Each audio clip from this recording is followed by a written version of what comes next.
estava a dizer que fotocopiei os textos do Filipe e guardei as suas composições de produção escrita, porque estavam muito bem escritas, já lhe disse. E quiçá no futuro aquilo não tenha muito valor. Lembro-me também, não sei se o Filipe se recorda, e disse-lhe um dia: Filipe, faz-nos um favor, escreve um livro. E não é que ele escreveu um. Antes de falar do livro propriamente dito, vou falar-vos também um pouco da história da vida do Filipe. O Filipe nasceu a 18 de abril de 1994, fez anos na passada quarta-feira, nasce no Canadá e vem para Portugal com 6 meses. Instala-se em Roriz com os pais e o irmão mais velho. É neste local que cresce e desenvolve alguns desses projetos, dos quais destaco o grupo de teatro, no qual assume a coordenação. Aproveito também para salientar o talento que o Filipe revela para a representação dramática, e a Feira Medieval em Roriz, um projeto de cariz solidário que, segundo me informei, é uma atividade que muito tem orgulhado os habitantes da freguesia de Roriz. Neste momento, o Filipe frequenta o 12º ano do curso de Ciências e Tecnologias no Colégio de Idalvi. É um aluno que revela um percurso escolar de excelência e entenda-se excelência em todas as suas dimensões e que esta palavra pode abarcar. Pelo que conversei com o Filipe, posso dizer-vos que é um jovem sonhador e que luta sem desistir, por mais que às vezes as coisas pareçam complicar-se. Todos os que o conhecem sabem que ele é discreto, subtil, conversador, é engraçado e muito respeitador. O que é realmente de admirar no Filipe é a sua simplicidade e a sua humildade, que, aliadas à capacidade intelectual que o caracteriza, o tornam uma pessoa com quem é um privilégio poder contactar.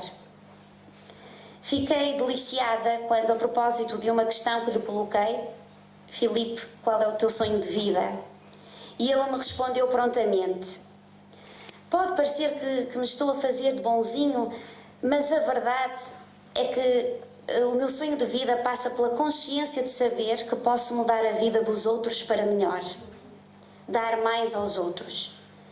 Compreende-se então que a profissão sonhada seja medicina. Nos tempos que correm, com jovens cada vez mais virados para si próprios, isto é de louvar. Filipe, todos nós te conhecemos, agradecemos-te por quem és.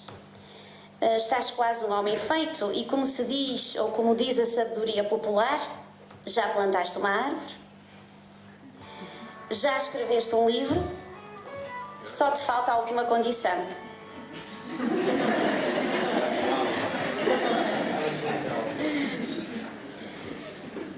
Muito bem, vou agora referir-me um bocadinho à obra. O Filipe começou a escrever a obra há cerca de 2 anos e 8 meses atrás. Apesar de algumas complicações em todo o processo, contou com o apoio de muita gente, que o próprio irá agradecer mais à frente e explicar alguns pormenores curiosos.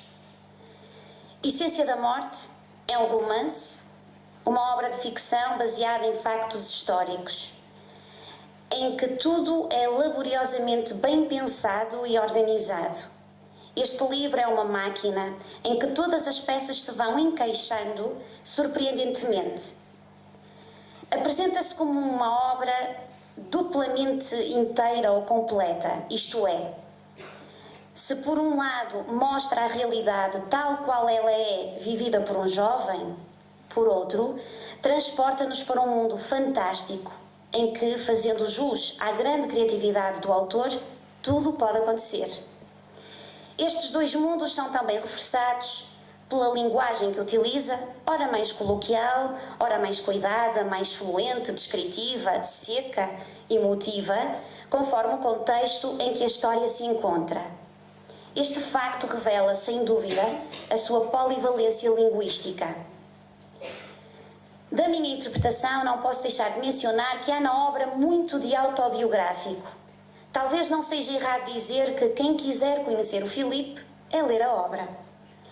Talvez, aliás, são estes os aspectos do cotidiano de um jovem.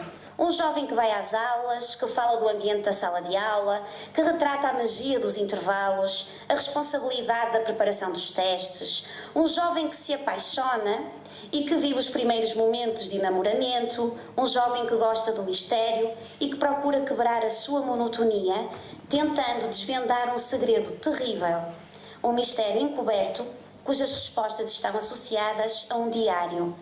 Um jovem que aprecia a aventura e se deslumbra com as mais belas paisagens do Gerês.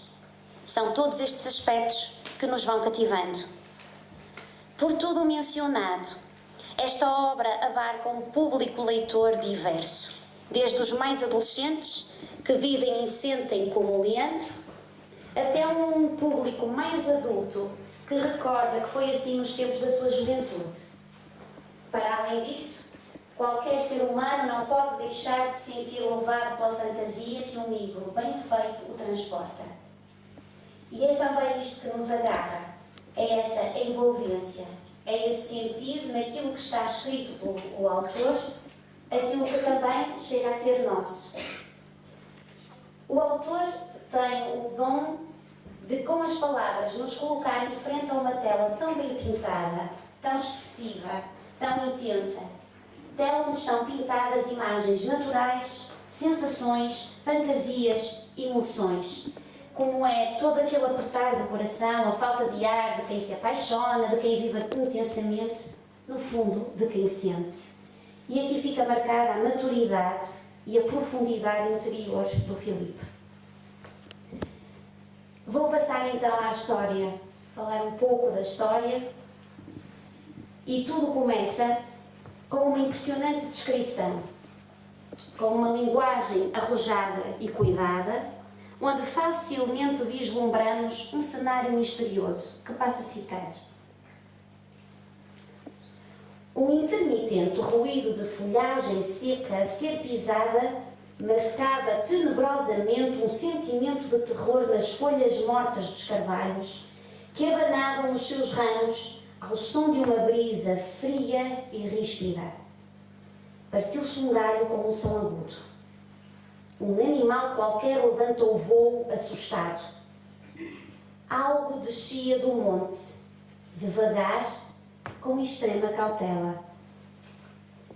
Está lançada a personagem que caminha com desesperada sede de encontrar em São Vicente, uma aldeia da Serra do Gerês, uma forma de vingança. Procura um homem, Alfredo Monteiro, que naquele momento dormia com sua esposa Inês e o seu filho recém-nascido. Ficam marcas de sangue do Alfredo, o choro de uma criança e o rosto contorcido de uma mulher e de uma mãe. Em São Vicente, já o sol havia despontado quando os vizinhos e amigos, de onde destaca Dona Augusta, esposa de José, um velho amigo de Alfredo, estranhou a cortina ensanguentada que abanava ao vento, saída de umas janelas abertas da casa vazia do casal Monteiro. O que sucede é uma panóplia de desgraças que levará ao desaparecimento da pequena aldeia rural de São Vicente. 77 anos envolvidos, Leandro Monteiro, o protagonista da nossa história, levanta-se numa manhã de junho bem cedo. Liga-se à internet e percebe que há alguém que está ligado. Ariana, filha de um imigrante suíço de nome Gunter e que veio viver para Covid, a aldeia onde vive Leandro. Saudosamente, o jovem recorda o dia em que o conheceu. Era uma soalheira e preguiçosa sexta-feira, em pleno mês de julho. Como de costume, eu e os meus grandes amigos, o Rui, o Serafim e o Tomé, jogávamos afincadamente à bola, aproveitando a sombra de uma enorme figueira que o calor sufocante do verão conseguia superar. Eis que, no pontapé mais desmedido do Tomé, vi a bola arrasar os ramos da grande árvore, desaparecendo numa ravina. Hábil e ousado, segui rapidamente a trajetória que a bola parecia ter tomado. Devia ter ido parar à estrada. Pondo-me num salto nesta, avistei finalmente a bola junto ao muro. Inspecionei-a cuidadosamente para ver se não tinha ficado estragada. Estava pronto para seguir estrada acima, quando de repente percebi que não estava sozinho. A uns metros, uma rapariga que aparentava ter a minha idade fitava o horizonte, sentada em cima de um muro de pedra com um infinito do céu espelhado no olhar. Era baixa, tinha os cabelos cor de avelã a escorrer pelos ombros e uma face clara, que deixava transparecer uma expressão de espanto e simpatia. Por entre uma boca pequenina deixava esboçar um sorriso. Ainda demasiado chocado com a sua presença e a sua beleza, deixei-me ser invadido por uma onda de discernimento e dirigi-me a ela. Olá! És nova por aqui, não és?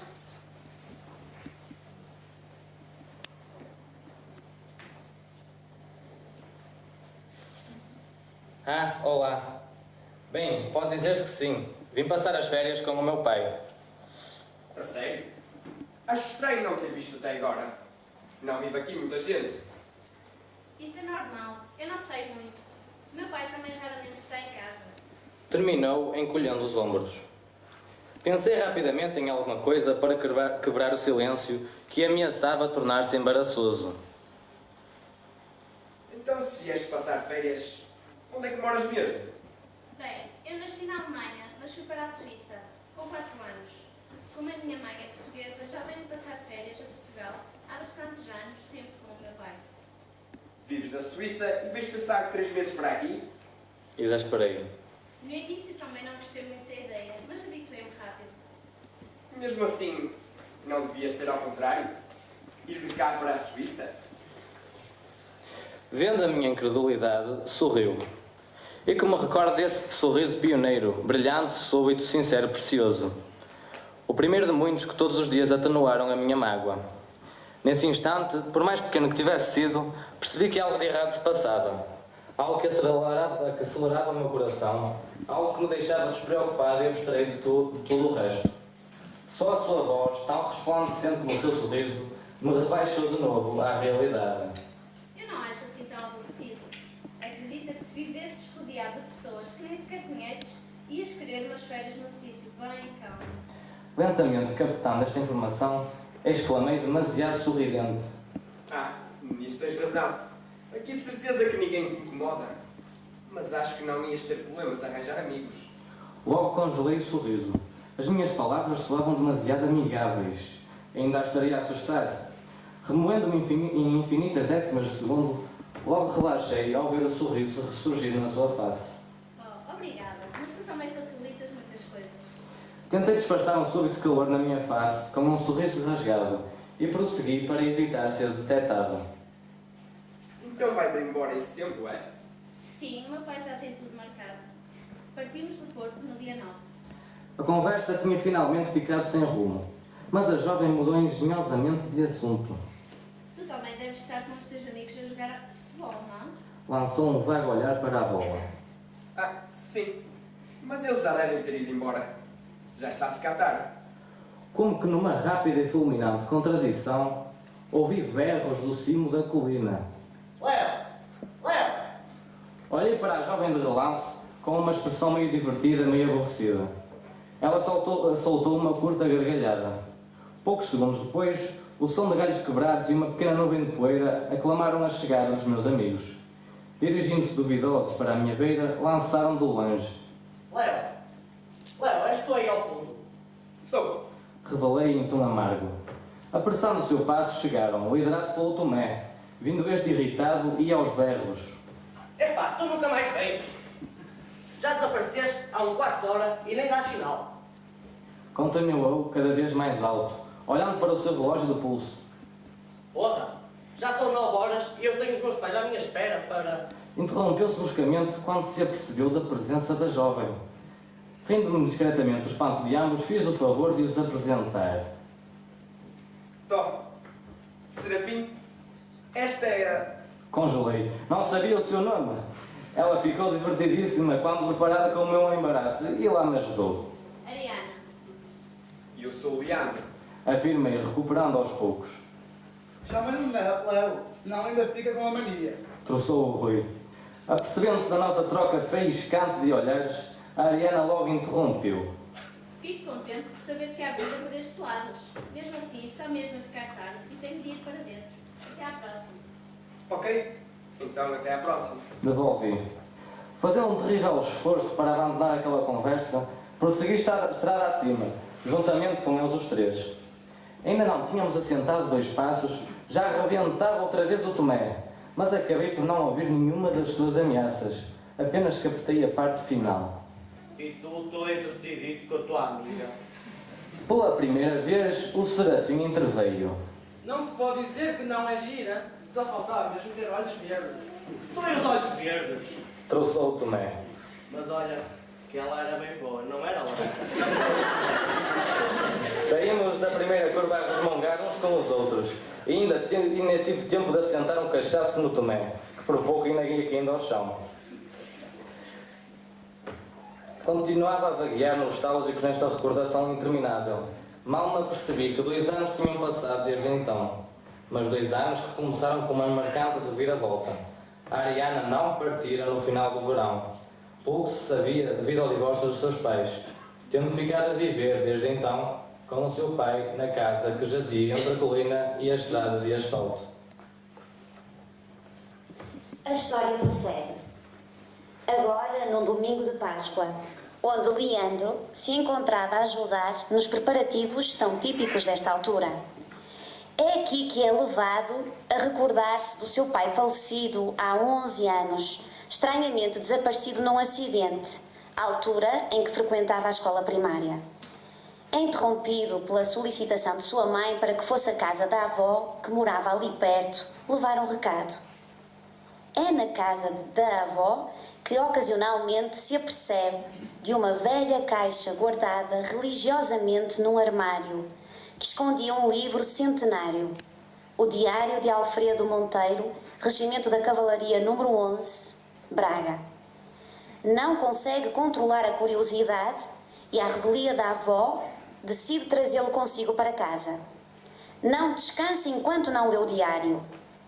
No silêncio do seu quarto, numa das páginas desse diário, conhece a realidade pela qual o seu bisavô havia passado naqueles tempos de guerra.